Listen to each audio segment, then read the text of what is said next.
Nous venons de faire passer, d'abord de faire adopter une résolution au niveau de l'Assemblée parlementaire de la francophonie qui condamne l'agression, l'invasion, la violation de l'intégrité territoriale de la République démocratique du Congo et sa souveraineté.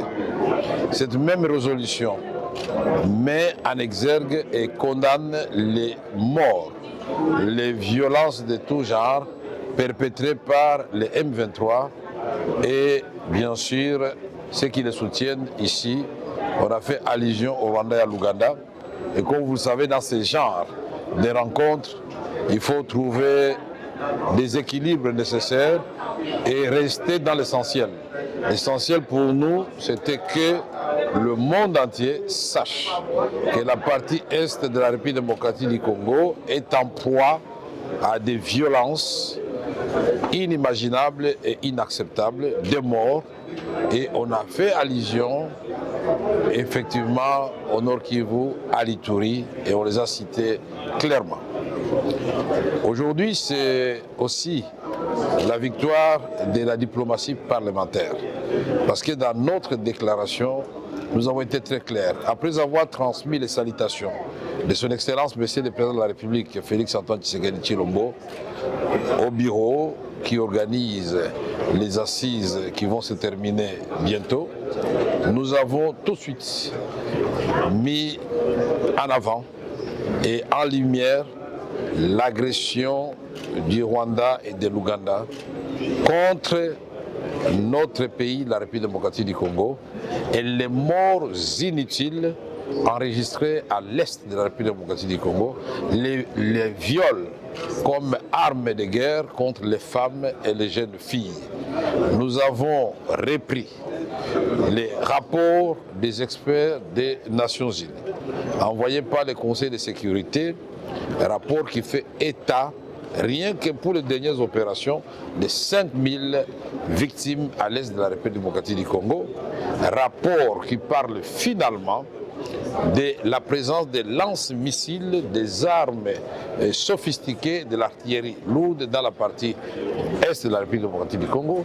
Ce qui est très important aussi à souligner, ce même rapport finit par accepter que les M23 finalement ne sont que des supplétifs et que les officiers rwandais cités comme tels dans les rapports ont fini par prendre le commandement dans cette partie de la République démocratique du Congo au-dessus des officiers prétendument du mouvement des M23. Nous avons aussi souligné que dans notre pays, les Tutsis n'ont jamais été stigmatisés.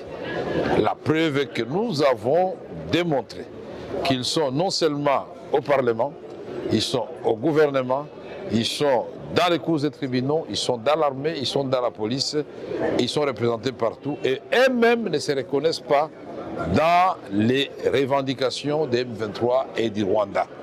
C'est pour ainsi dire que ce discours, maintes fois répété par les Rwandais, est une façon de masquer tout simplement ses intentions d'envahir constamment notre pays et devenir ainsi exportateur de matières premières telles que les coltas, cassitérites et même cette fois-ci maintenant des produits tels que les cafés, le thé, les cacao, dont ils n'est pas producteur et dont ils n'ont pas de gisement chez eux. Nous avons aussi démontré que le Rwanda et l'Ouganda ont la chance d'être les voisins d'un grand pays comme la République démocratique du Congo. Non seulement par sa taille, par sa population estimée à 110 millions d'habitants, mais aussi par de nombreuses ressources naturelles dont elle regorge.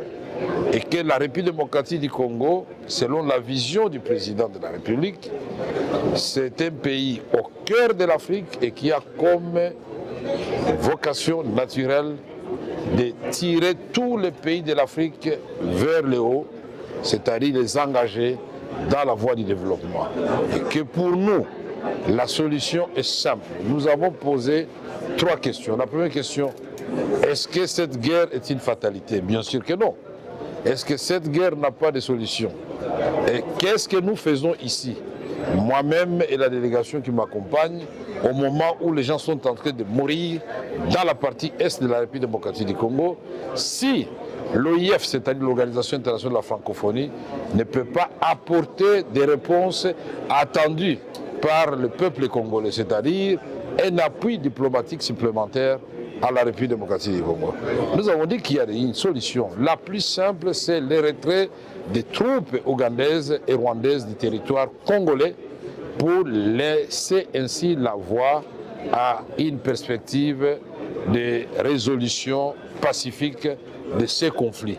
Il est temps que l'Afrique tourne le dos aux armes et aux guerres inutiles pour s'engager résolument dans les chemins pour réaliser le rendez-vous avec sa propre histoire, avec l'espérance, pour qu'ensemble nous construisions une Afrique qui s'élève et qui marche dans ce monde qui change.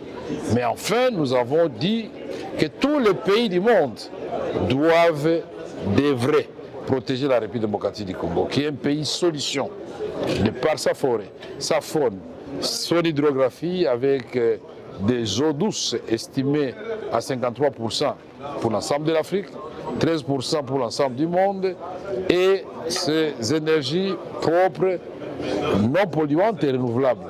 100 000 MW, Inga à lui seul, 44 000 MW, capable d'électrifier et d'industrialiser l'ensemble de l'Afrique, une partie de l'Europe et une partie de l'Asie. Ce pays, c'est une chance pour l'humanité, c'est l'espoir de l'humanité. Nous avons aussi dit que ce qui se passe chez nous est plus dramatique que ce que la communauté internationale déplore chaque jour en Ukraine et au Moyen-Orient. Et que ce silence assourdissant de la communauté internationale, nous ne pouvons plus le supporter pendant longtemps. Donc, le Canada aujourd'hui nous a offert un cadre à travers l'APF de faire entendre la voix de la République démocratique du Congo. Et c'est ici l'occasion de remercier les autorités canadiennes pour l'accueil qu'ils nous ont réservé, mais aussi le cadre qu'ils nous ont offert et l'organisation qui a été menée de main de maître par le président sortant et l'ensemble du bureau qui le composait. Nous voulons aussi vous dire qu'aujourd'hui, la diplomatie parlementaire congolaise a gagné une résolution qui a été adoptée par l'ensemble des pays francophones, y compris le Rwanda, qui condamne cette guerre et qui demande que les armes cessent dans cette partie de la République démocratique du Congo. Et que désormais, le Parlement du monde, et particulièrement africain, puisse prendre des initiatives pour ramener ou accompagner nos exécutifs pour amener la paix au Burkina Faso, au Mali, au Niger, en République démocratique du Congo et même entre l'Algérie et le Maroc. C'est très intéressant ce que nous avons dit comme travail.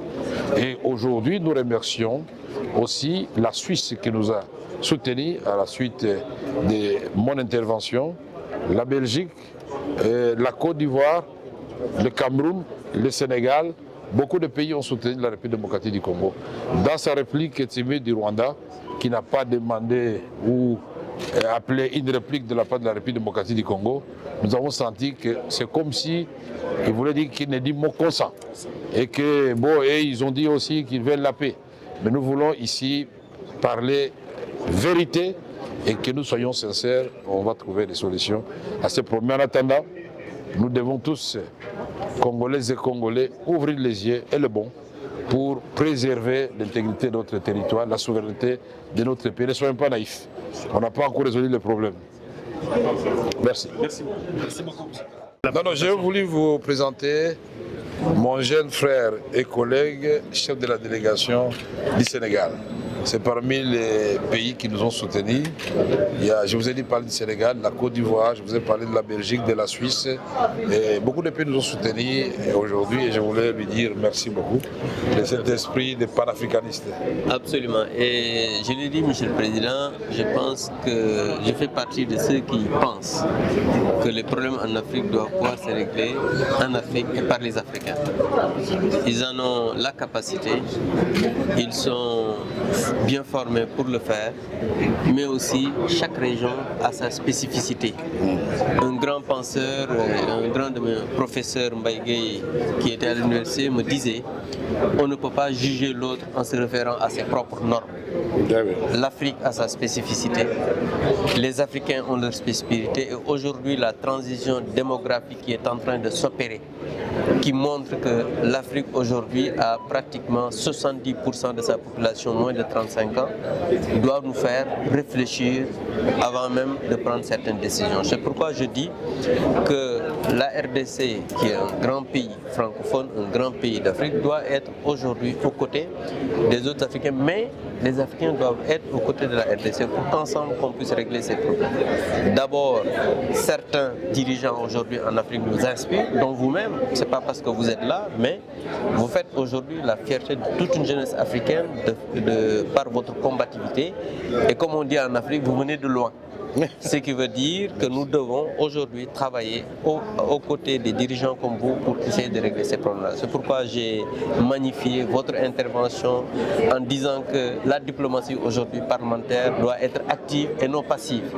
Et je pense que ce qui se fait aujourd'hui, parce que nous sommes des représentants des populations, il n'y a pas plus légitime que le député qui a reçu les suffrages des populations. Le président de la République est nommé au suffrage universel direct, mais le député aussi est nommé au suffrage universel direct par un corps électoral et vous êtes encore à l'Assemblée nommé, élu par vos collègues. Donc cette légitimité, il y a une double légitimité qu'a le président de l'Assemblée nationale, le président du bureau. Donc tout cela, ça doit nous mener à réfléchir pour dire que nous sommes satisfaits de votre participation et nous continuerons en tant que jeunes, en tant que Sénégalais, à être à vos côtés pour qu'ensemble on puisse régler toutes ces questions. Merci. Et nous salutations à nos collègues sénégalais et au président de la République. Merci beaucoup. Merci, monsieur le président. Les soutiens qu'il nous a apportés tout à l'heure, parce que nous sommes dans la logique de rechercher la paix. Avec tous les atouts que nous avons, l'Afrique peut étonner le monde. Il est temps que nous puissions, comme Madame l'a dit, faire taire les armes. Pas seulement en Afrique, mais partout où il y a des conflits dans le monde. Et pour que nous construisions ensemble une Afrique où il fait beau vivre. Les miracles ivoiriens auxquels nous sommes en train d'assister aujourd'hui, c'est le fruit des réflexions et surtout d'inspiration d'un grand homme, Alassane Ouattara, mais entouré aussi par les grands hommes avec H, c'est-à-dire des grandes femmes aussi, et qu'ensemble construisons un monde meilleur. Merci à mon collègue de la Suisse, vous avez soutenu la République démocratique du Congo aujourd'hui et votre voix a été entendue à Kinshasa. Je l'ai dit sincèrement merci d'être attaché à la paix et surtout d'être compatissant vis-à-vis de ce peuple martyrisé. Merci Monsieur le Président. Il est clair que nous soutenons la paix, nous soutenons le dialogue, la diplomatie parlementaire, mais aussi le droit international. Et le fait que les frontières internationales soient respectées, c'est très important. En Ukraine, c'est très important en Arménie, mais c'est très important aussi en République démocratique du Congo. Merci. Donc vous avez tout mon soutien. Merci beaucoup. Merci beaucoup, Monsieur le Président. Monsieur le Président, vous savez bien que nous, surtout pays africains, nous avons tellement de défis à relever, des défis pour lesquels nous n'avons d'autre choix que de nous en occuper. Vous avez des problèmes sécuritaires partout en Afrique, vous avez des défis en termes d'infrastructures, nous avons besoin de routes, nous avons besoin de centres de santé, nous avons besoin d'hôpitaux, il y a la question cruciale de l'employabilité des jeunes. Vous savez, nous avons tellement de défis à relever que nous avons besoin de paix. Nous avons besoin de paix, c'est la raison pour laquelle le président Alassane Ouattara, vous le connaissez, un homme de paix, un homme de dialogue, qui a toujours mis en avant le dialogue. Et donc, nous soutenons toutes les initiatives qui pourraient contribuer au rétablissement d'une paix durable dans tous nos États et surtout au sein de la grande famille francophone. Et c'est la raison pour laquelle nous vous soutenons, Monsieur le Président, nous soutenons votre président, le président Tshisekedi, nous soutenons tout le peuple congolais dans votre volonté de faire en sorte que la paix revienne de façon sincère et définitive entre la RDC et le Rwanda. Ce sont deux peuples frères, deux pays frères. Nous sommes des frères déjà africains, nous sommes des frères de la grande famille de la francophonie et donc nous souhaitons vivement que la paix revienne entre vos deux États. Et je peux vous dire que vous pourrez toujours compter sur le président Alassane Ouattara, sur la Côte d'Ivoire et maintenant sur l'APF qui s'engage véritablement dans la diplomatie parlementaire pour faire en sorte qu'au sein de la grande famille parlementaire, que la paix règne et de façon durable. Donc vous pourrez toujours compter sur nous et compter sur l'APF. Merci. Nous serons toujours à vos côtés. Merci beaucoup, madame. À tout à l'heure. Il semble que nous devons revenir. Merci.